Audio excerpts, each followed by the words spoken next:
So if you're enjoying, appreciating, benefiting from this series of short talks by Padmavajra on the life and liberation of Padmasambhava, him channeling these lightning flashes from the blue beyond, then please do consider making a donation to Padmaloka. We're still in uncertain financial times. This year we lost our main source of income, our retreat income, and even though people are starting to return to Padmaloka now, our costs have considerably gone up, given the various measures that we have to put in place. So although we've benefited enormously from people's generosity throughout the year, we really need to keep that stream of generosity flowing. So do please consider giving what you can. You can do that by following the link that's attached to this video or beneath in our YouTube channel, or visiting our website and making a one-off donation or taking out a monthly standing order. Thank you.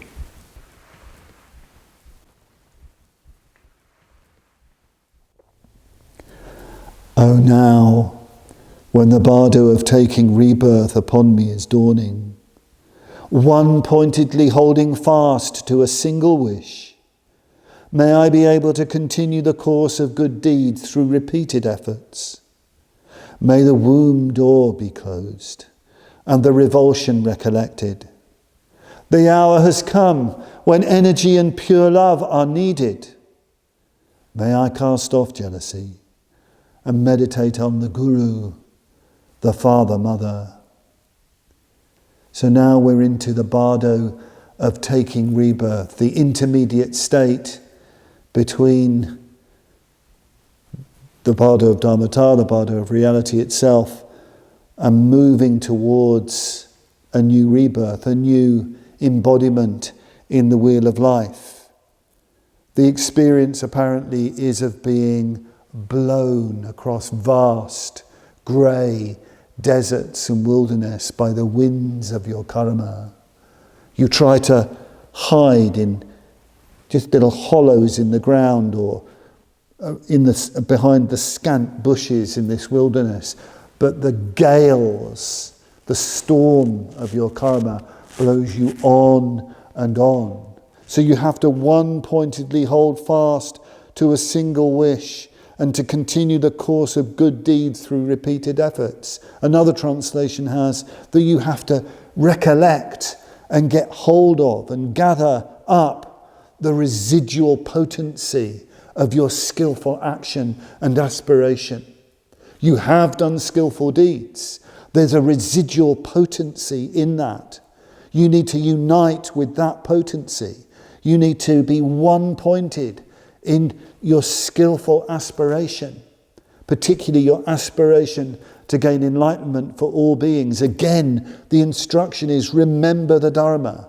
Remember the Dharma. Recollect your skillful karma. Don't give in to these gales of karma. May the womb door be closed and revulsion recollected, because there comes a point where you see all around you men and women having sex.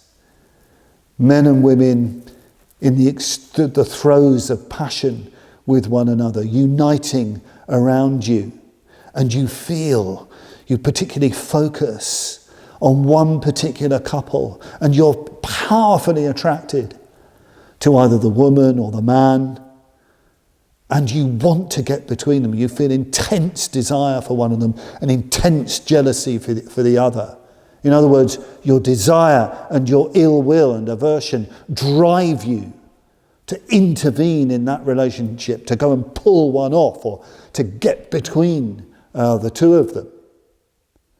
If you do that, if you get between them, at that moment you swoon and you are conceived in your mother's womb. This is what the tradition says. It's almost like a vision in that bardo of your future parents, of your future life.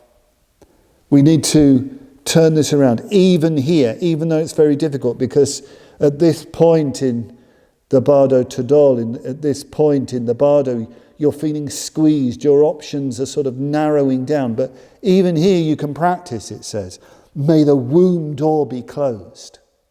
You have to close the door whereby you'll step through into your mother's womb. May the womb door be closed and revulsion recollected. You need to recognize that moving into that space is entrapment, is you are going to be imprisoned again in the wheel of life, in the wheel of becoming, in the round of endless suffering. So you need to develop a strong, well, the word is revulsion, a strong renunciation. Revulsion in the sense that you just don't want that restriction again.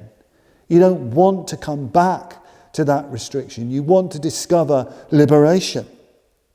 May the womb door be closed and the revulsion recollected. The hour has come, the moment has come when energy and pure love are needed.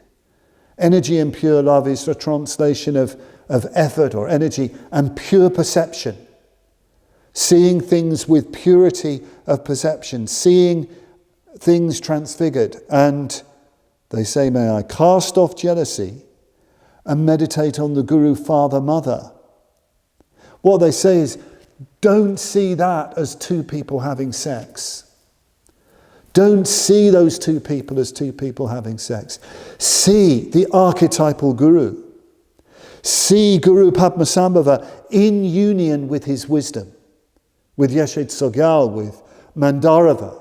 See that beautiful teacher, the embodiment of Upaya, Kaushalya, great compassion, in union with his consort, his wisdom, his Darkani, Yeshet Sogyal, and worship them. See them purely, see their beauty, their absolutely transfiguring beauty, and the real meaning of life, the real union is the union of wisdom and compassion, is the union of bliss and emptiness. That's what you really want. That's what we're really hungry for. That's what we're really jealous for. The union of bliss and emptiness. That's what we want, the union of wisdom and compassion. That's how you cast off jealousy. That's how you move into freedom. May I cast off jealousy and meditate on the Guru with his consort, the Guru, the Father, Mother. Maybe it's not to be taken absolutely literally, that you have to see what's called a Yabhyun form, a Yuganada form. Maybe you would see at this time just any figure, your Yidam itself, Tara, Manjughosha, Padmasambhava, Vajrasattva, the Buddha himself, maybe your teacher in his sublime form.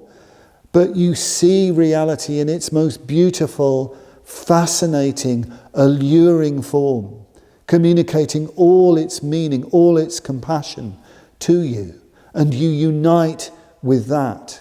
This is why it's so vitally important in this life that we discover, that we find the Dharma in its most beautiful and ravishing of forms, most beautiful and ravishing of images, so that we are lured away, taken away from our obsession with sense experience and all the craving and aversion and confusion that goes with that.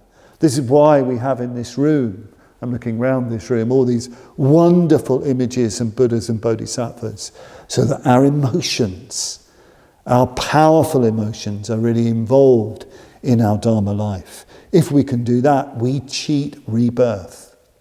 We cheat rebirth. We are liberated. We might well, later on, choose a different kind of rebirth, conscious, intentional rebirth, out of compassion for beings, so that we can really communicate the Dharma to others, so that they are all liberated. May I cast off jealousy and meditate on the Guru, the Father, Mother.